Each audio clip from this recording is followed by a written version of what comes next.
orang mati, Kristus menampakkan diri kepada para murid. Katanya kepada mereka, ada tertulis demikian, Mesias harus menderita dan bangkit dari antara orang mati pada hari yang ketiga. Dan lagi, dalam namanya, berita tentang pertobatan untuk pengampunan dosa harus disampaikan kepada segala bangsa, mulai dari Yerusalem. Kamulah saksi-saksi dari semuanya ini. Lihatlah, aku akan mengirim kepadamu apa yang dijanjikan Bapakku. Tapi kamu harus tinggal di dalam kota ini sampai kamu diperlengkapi dengan kekuasaan dari tempat tinggi. Lalu Yesus membawa murid-murid itu keluar kota sampai dekat Betania. Di situ ia mengangkat tangannya dan memberkati mereka. Ketika sedang memberkati mereka, ia berpisah dari mereka dan terangkat ke surga. Mereka sujud menyembah Dia, lalu pulang ke Yerusalem dengan sangat bersukacita. Mereka senantiasa berada di dalam bait Allah dan memuliakan Allah. Demikianlah sabda Tuhan. Terpujilah Kristus.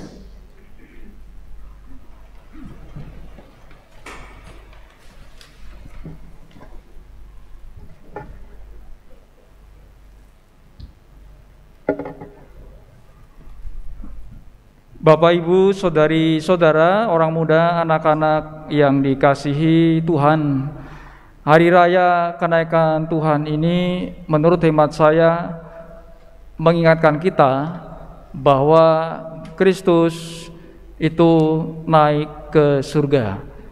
Kristus yang naik ke surga yang kita imani, kemudian kita juga dapat berharap nantinya akan bersatu atau bergabung dengan Kristus di surga.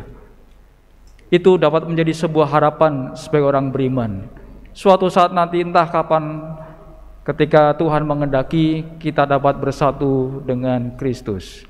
Yang pasti kita berusaha mengimani dan percaya akan Kristus yang hadir ke dunia sebagai putra manusia, dan Dia hadir untuk menyelamatkan kita manusia, orang yang mengimaninya.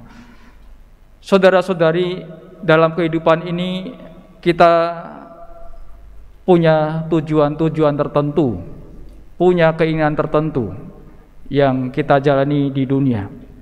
Akan tetapi kita mungkin sadar atau tidak sadar, kita juga punya tujuan ketika hidup di dunia ini. Tujuannya yaitu bersatu dengan Kristus di surga. Pastinya kita tidak akan hidup selamanya di dunia ini. Ada keterbatasan dalam sisi usia.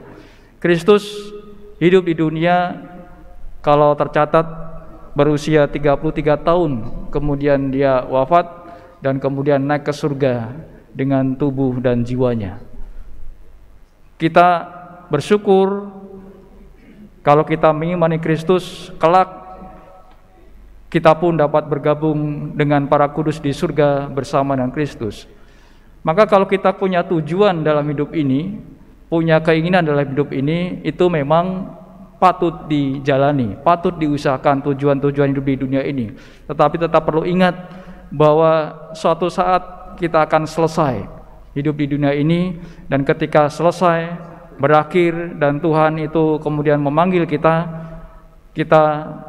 sebagai orang beriman punya harapan untuk tadi bersatu dengan Kristus. Pasti sudah banyak saudara-saudari kita yang sudah mendalui, beralih dari dunia ini menuju kehidupan di surga.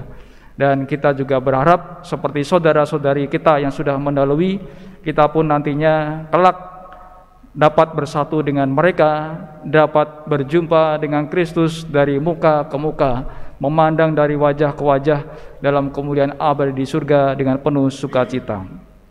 Saudara-saudari, tentu ada berbagai macam upaya yang dapat menjadi bekal bagi kita selama kita menjalani hidup di dunia ini. Bekal-bekal itu tentu bekal-bekal yang baik, bekal-bekal yang dapat kita upayakan selama kita hidup di dunia ini, agar nanti kita layak ataupun pantas untuk bersatu dengan Kristus di surga. Salah satu cara yang dapat menjadi bekal bagi kita adalah melaksanakan sabda Tuhan, berusaha untuk mengupayakan hidup yang baik seturut dengan kehendak Allah, seturut dengan sabdanya. Salah satu cara adalah menjadi saksi-saksi pada zaman sekarang ini. Dalam bacaan atau sabda yang kita dengar di hari raya kenaikan Tuhan ini, tadi disampaikan ketika Kristus disaksikan oleh para muridnya terangkat ke surga, ada perkataan dari Tuhan yang mengatakan demikian. Kamu akan menjadi saksiku di Yerusalem, di seluruh Yudea dan Samaria, bahkan sampai ke ujung bumi. Para murid dikatakan akan menjadi saksi, tidak sekedar di Yerusalem, di Yudea, Samaria, tetapi sampai ke ujung bumi. Dapat dikatakan ke ujung bumi itu berarti ke tempat-tempat yang jauh, bahkan mungkin sampai yang terpencil. Kita tidak tahu, atau mungkin Anda tahu ujung bumi di dunia ini yang mana. Bumi itu bulat, tapi ujungnya yang mana? Mungkin secara ilmu pengetahuan dapat diketahui. Tapi yang pasti ketika Tuhan mengatakan kepada para murid, kamu menjadi saksi sampai ke ujung bumi, ternyata para murid juga melaksanakan kata-kata Tuhan ini dan terwujud bahwa para murid, para rasul itu menjadi saksi sampai ke ujung bumi. Buktinya bahwa Kristus juga dikenal di berbagai tempat di belahan penjuru dunia ini. Tidak terbatas di dunia barat, tetapi dunia timur, dunia utara, selatan, sampai yang terpencil pun mereka ada pasti yang mengenal Kristus, ada yang beriman Katolik. Itulah kemudian bahwa sabda Tuhan terwujud, bahwa para murid itu menjadi saksi tentang siapa itu Kristus, menjadi saksi tentang kabar baik, sampai kemudian banyak orang di tempat-tempat yang terpencil itu mampu mengenal Kristus. Dan dalam Injil Lukas yang kita dengar tadi, kita juga mendengarkan disampaikan bahwa tadi dikatakan kamu adalah saksi dari semuanya ini. Kamu adalah saksi dari semuanya ini. Maka kata-kata Tuhan ini sekali lagi sungguh terwujud ketika mengatakan kamu adalah saksi, dan para murid itu menjadi saksi bahwa Kristus itu naik ke surga, Kristus itu bangkit, Kristus itu mewartakan Injil. Buktinya terwujud adalah saat ini kita merayakan Ekaristi, hari raya kenaikan Kristus ke surga. Kalau para rasul tidak menjadi saksi, tidak memberitakan, mungkin kita nggak merayakan hari raya kenaikan ke surga dari Kristus pada hari ini.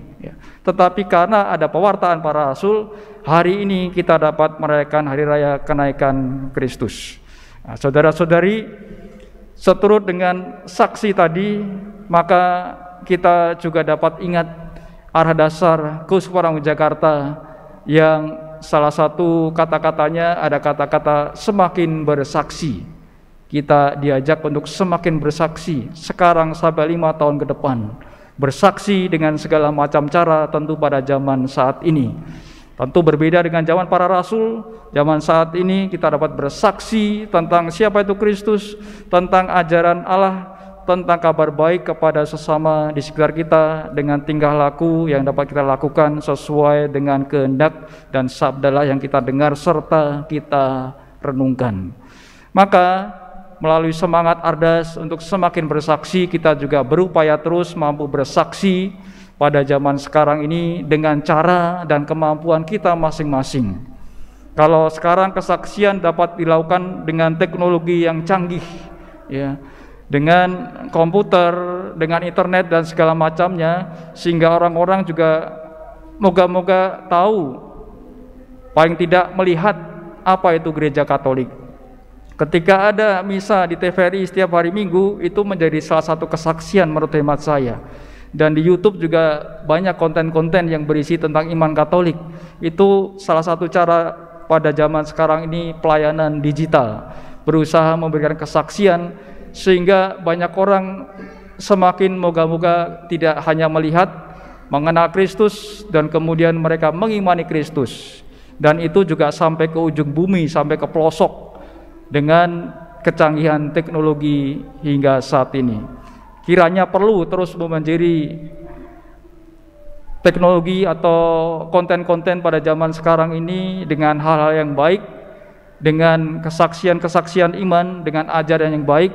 Di tengah tentu ada gencarnya konten-konten negatif yang arahnya membuat orang itu jauh dari Tuhan, membuat orang itu kemudian tersesat, dan segala macam cara supaya orang-orang itu lebih percaya kepada kebohongan daripada kebenaran. Nah, saudara-saudari, kiranya di hari raya kenaikan Tuhan ini kita juga mampu semakin menyadari tadi, yang pertama adalah kita berusaha menatap ke surga. Tujuan kita di akhir hidup ini adalah bersatu dengan Kristus di surga, maka kita perlu mengupayakan kehidupan yang baik seturut dengan kehendak Allah. Dan kemudian kita juga semakin bersaksi, berusaha untuk menjadi saksi Kristus pada zaman sekarang ini dengan segala kemampuan atau cara yang kita miliki. Kita terus minta bimbingan Roh Kudus agar membantu kita untuk sungguh menyadari, memahami sabda Allah, dan mampu menjadi saksi Kristus pada zaman sekarang ini. Roh Kudus dapat kita minta, khusus mulai esok hari ada novena Roh Kudus, mempersiapkan hari raya Pentakosta pada kira-kira 1-2 minggu ke depan. Sehingga kalau kita bertekun mohon karunia Roh Kudus, moga-moga Roh Kudus juga menetap dalam diri kita, senantiasa memimpin langkah hidup kita di dunia ini, dan kelak kita boleh bersatu dengan Kristus di surga yang hari ini kita rayakan kenaikannya ke surga. Saudara-saudari, dengan terang sabda yang kita dengar dan renungkan, maka kita lanjutkan perayaan Ekaristi pada kesempatan kali ini.